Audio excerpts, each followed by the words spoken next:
गरुड़ पुराण दूसरा अध्याय। मृत्यु के बाद की सबसे रहस्यमयी और पीड़ादायक यात्रा होती है आत्मा के 13 दिन। क्या आपने कभी सोचा है कि कोई व्यक्ति मरने के बाद 13 दिनों तक कहाँ रहता है? वो आत्मा क्या देखती है, क्या महसूस करती है?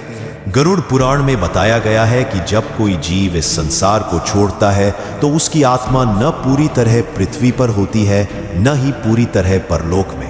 वो एक विचलित अवस्था में होती है, जहां हर दिन एक नया अनुभव, एक नई सजा, एक नया एहसास उसके सामने आता है।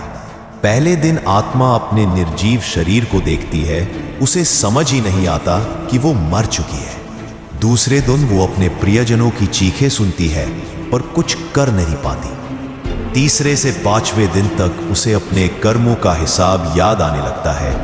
वो हर उस पल को दोबारा जीती है जहां उसने किसी का दिल दुखाया था।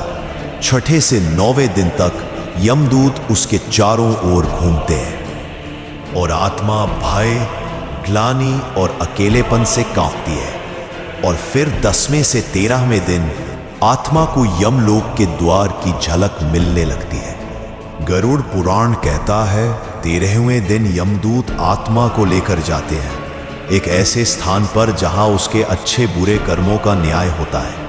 शास्त्रों में कहा गया है त्रयोदश दिने मृतस्य प्रायश्चित्तम विधीयते अथ यापि यमक्षेत्रम पाप कर्म विभूतये।